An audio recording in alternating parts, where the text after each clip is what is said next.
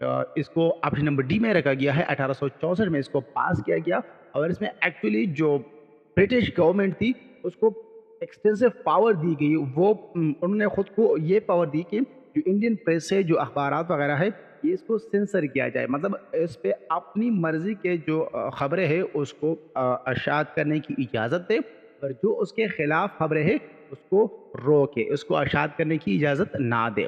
Question number 30. In 1875, which Muslim leader established the Muhammadan Anglo-Oriental College, later known as Aligarh Muslim University?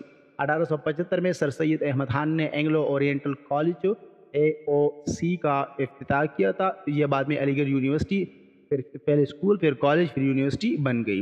اس کی detail آپ یہاں پر red کر سکتے ہیں. Question number 31. Who was the Governor General of India during the passage of the Indian Councils Act of 1861? تو اس کا right answer option number be ہے, lord caning. جب انڈین کونسل ایکٹ 1861 کو پاس کرنے گئے تھے یا اس کو لاگو کرنے گئے تھے, پروملگیٹ کرنے گئے تھے, تو وہاں پر جو گورنر جنرل تھے وہ لارڈ کیننگ تھے. یہاں پر آپ ڈیٹیل اس کا ریڈ کر سکتے ہیں. Question number 32. Who was the governor of Benares at the time of Hindu-Urdu controversy? آگے آنے والی ہے جو اردو ہندی کنٹروورسی تھی اس کے دوران جو بنارس کے گورنر تھے اس کا نام شیکسپیئر تھا. باقی یہاں پر اسٹیٹمنٹ میں نے لکھی ہوئی ہے, انہوں نے ایک اسٹیٹمنٹ دی تھی ہندو اور مسلمس کے یونٹی کے بارے میں. اس کنٹروورسی کے بعد آپ اس کو ریڈ کر سکتے ہیں. Question number 33. Who was the prominent Muslim leader who founded the Aligarh movement in 1875? اس کا رائٹ آنسر سر سید احمد خان ہے. انہوں نے علی گڑھ موومنٹ کا آغاز کیا تھا 1875 میں. انہوں نے اسکول, پھر کالج, پھر یونیورسٹی اس سے بن گئی اس کی وفات کے بعد. Question number 34. Who was the Muslim leader known for his role in the Urdu-Hindi controversy and efforts to promote Urdu as the lingua franca of Muslims? تو اس کا right answer option number be میں دیا گیا ہے, سر Syed Ahmad Khan.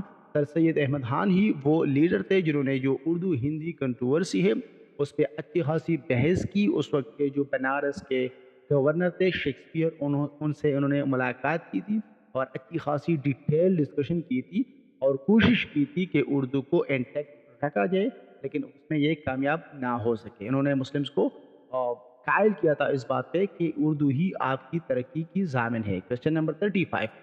The Mahalwari system was introduced in which Indian province during this period? مطلب وہ جو period چل رہا تھا 1860s کا, تو اس میں سے ماہلواری جس کو ہم محال کہتے ہیں, ابھی بھی کہتے ہیں, جو پٹوار سسٹم آپ نے دیکھا ہوگا اس میں محال کہا جاتا ہے. تو آپشن نمبر سی, پنجاب میں یہ محال سسٹم کو, ماہلواری سسٹم کو انٹروڈیوس کیا گیا تھا. باقی آپ اس کو دیکھ سکتے ہیں, یہ لینڈ ریونیو سسٹم میں سے ایک سسٹم ہے. Question number 36. The Urdu Hindi controversy arose in 1867. اس کو ہم کچھ ڈیٹیل میں ڈسکس بھی کر چکے ہیں. 1861 ڈیٹ یاد رکھنا. بنارس کے جو شیکسپیئر گورنر تھے اس کو بھی آپ نے یاد رکھنا ہے. Question number 37. In which year sir Syed Ahmad Khan founded scientific society? جو سائنٹیفک سوسائٹی تھی 1864 میں سر سید احمد خان نے اس کو فاؤنڈ کیا تھا. Scientific society something else تھی اور اس کا جو اسکول تھا 1875 میں وہ الگ چیز ہے. باقی آپ یہاں پر اس کو ریڈ کر سکتے ہیں. Question number 38. Who founded the Indian Association in 1876? Indian association کو کس نے فاؤنڈ کیا تھا 1876 میں؟ نریندر ناتھ بنرجی نے اس کو فاؤنڈ کیا تھا 1876 میں. آپ یہاں پر ایکسپلینیشن اس کے دیکھ سکتے ہیں, ریڈ کر سکتے ہیں. اگر آپ نے لیکچر 1 نہیں دیکھی تو اس کا لنک ڈسکرپشن میں دیا جائے گا, اس کو دیکھیے گا. اس میں بھی ہم نے امپورٹنٹ MCQs کو شیئر کیا ہوا ہے.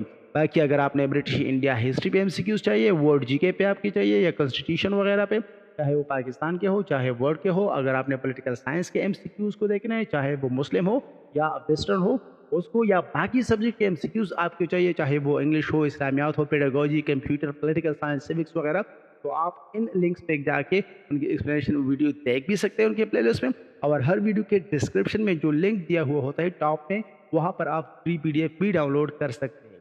اس کے علاوہ آپ میں YouTube پہ سبسکرائب کر سکتے ہیں بیل کا آئکن دبا کے, تاکہ ہمارے آنے والے جو انفارمیٹیو ویڈیوز فری PDF کے ساتھ آپ اسے ڈاؤن لوڈ کر سکیں. اس کے علاوہ اسی نیم پہ ہمارا فیس بک اکاؤنٹ ہے, پیج ہے, اس کو آپ فالو کر سکتے ہیں, اور ہمارا فری WhatsApp گروپ آپ جوائن کر سکتے ہیں گیون لنک یا نمبر پہ WhatsApp کر کے.